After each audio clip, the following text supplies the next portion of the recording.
In March, Breonna Taylor, a 26-year-old emergency room technician in Louisville, was shot and killed after police officers executing a search warrant in a narcotics investigation broke into her apartment. The police said they identified themselves. Taylor's boyfriend said he didn't hear them do that. He used a gun registered to him to fire a shot, which wounded an officer. The officers then fired more than 20 rounds into the apartment. They say they were acting in self-defense. None of them have been indicted in connection with her death. Senator Harris, in the case of Breonna Taylor, was justice done? You have 2 minutes. I don't believe so. And I've talked with Breonna's mother, Tamika Palmer, and her family. And her family deserves justice. She was a beautiful young woman. She had as her life goal to become a nurse, and she wanted to become an EMT to first learn what's going on out on the street so she could then become a nurse and save lives.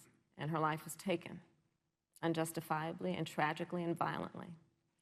And it brings me to, you know, the 8 minutes and 46 seconds that America witnessed, during which an American man was tortured and killed under the knee of an armed, uniformed police officer.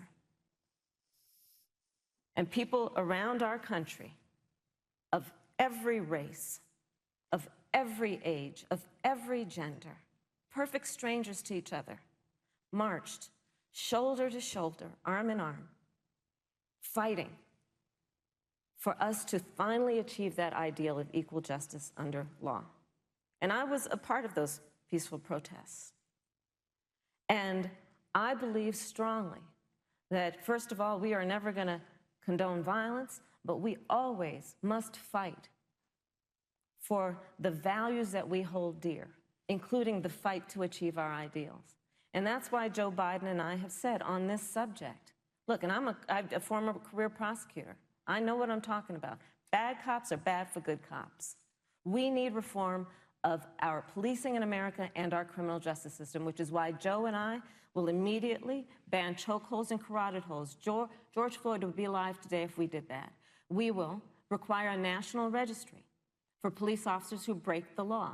We will, on the issue of criminal justice reform, get rid of private prisons and cash bail, and we will decriminalize marijuana, and we will expunge the records of those who have been convicted of marijuana. This is a time for leadership on a tragic, tragic issue of unarmed Black people in America who have been killed. Senator Harris. Vice President Pence, let me pose the same question to you. In the case of Breonna Taylor, was justice done? You have 2 minutes, uninterrupted. Well, our heart breaks for the loss of any innocent American life. And the family of Breonna Taylor has our sympathies. But I trust our justice system, a grand jury that refused the evidence. And it really is remarkable that as a former prosecutor, you would assume that an impaneled grand jury looking at all the evidence got it wrong. But you're entitled to your opinion, Senator. I think, look, and with regard to George Floyd, there's no excuse for what happened to George Floyd. And justice will be served. But there's also no excuse for the rioting and looting that followed. I mean, it really is astonishing. Flora Westbrook is with us here tonight in Salt Lake City. Just a few weeks ago, I stood at what used to be her salon. It was burned to the ground by rioters and looters. And Flora is still trying to put her life back together. And I must tell you, this presumption that you hear consistently from Joe Biden and Kamala Harris, that America is systemically racist, and that, as Joe Biden said, that he believes that law enforcement has an implicit bias against minorities, is a great insult to the men and women who serve in law enforcement. And I want everyone to know, who puts on the uniform of law enforcement every day, that President Trump and I stand with you. And it is remarkable that when Senator Tim Scott tried to pass a police reform bill, brought together a group of Republicans and Democrats, Senator Harris, you got up and walked out of the room. And then you filibustered Senator Tim Scott's bill on the Senate floor that would have provided new accountability, new resources. Look, we don't have to choose between supporting law enforcement, improving public safety, and supporting our African-American neighbors and all of our minorities.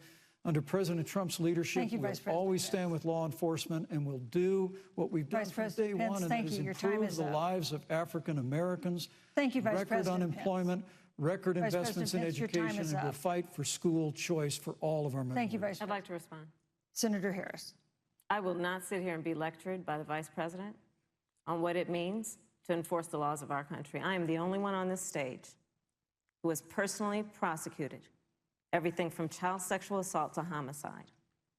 I'm the only one on this stage who has prosecuted the big banks for taking advantage of America's homeowners. I'm the only one on this stage who prosecuted for-profit colleges for taking advantage of our veterans. And the reality of this is that we are talking about an election in 27 days, where last week the President of the United States took a debate stage in front of 70 million Americans and refused to condemn white supremacists. Not true. And not true. It wasn't like he didn't have a chance. He didn't do it, and then he doubled down. And then he said, when pressed, stand back, stand by. And this is a part of a pattern of Donald Trump's. He called Mexicans rapists and criminals. He instituted as his first act a Muslim ban. On the issue of Charlottesville, where people were peacefully protesting the need for racial justice, where a young woman was killed. And on the other side, there were neo-Nazis carrying tiki torches, shouting racial epithets, anti-Semitic slurs. And Donald Trump, when asked about it, said there were fine people on both sides. This is who we have as the President of the United States. And America, you deserve better. Joe Biden will be a president who brings our country together. Senator Harris. And recognizes the beauty in our diversity and the fact that we all have so much more in common than what separates us. Vice President Pence, let me give you a minute to respond. Thank you, Susan. I appreciate that very much. You know, I think this is one of the things that makes people dislike the media so much in this country, Susan, is that you selectively edit, just like Senator Harris did, comments that President Trump and I and others on our side of the aisle make. I mean, Senator Harris conveniently omitted, after the president made comments about people on either side of the debate over monuments, he condemned the KKK, neo-Nazis, and white supremacists, and has done so repeatedly. You're concerned that he doesn't condemn neo-Nazis. President Trump has Jewish grandchildren.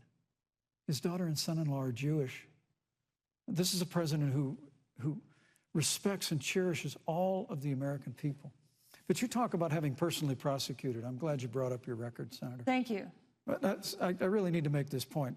When you were DA in San Francisco, when you left office, African Americans were 19 times more likely to be prosecuted for minor drug offenses than whites and Hispanics. When you were Attorney General of California, you increased the disproportionate incarceration of blacks in California.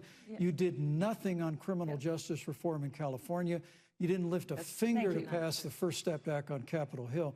I mean, the reality is your record speaks for itself. President Trump and I have fought for criminal justice reform. Thank you, Vice President Pence. We fought for educational choice and opportunities for African Americans, all of our minorities. Thank you, sir. And we'll do it for 4 more Thank you. You know, there is no more important issue than the final issue that we're going to talk about tonight, and that is the issue of the election itself. Susan, he attacked my record. I would like an opportunity to respond. Let me give you 30 seconds because we're running out of time. I appreciate that.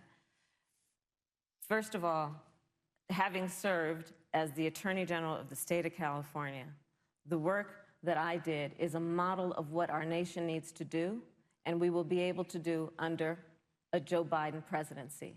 Our agenda includes what this administration has failed to do.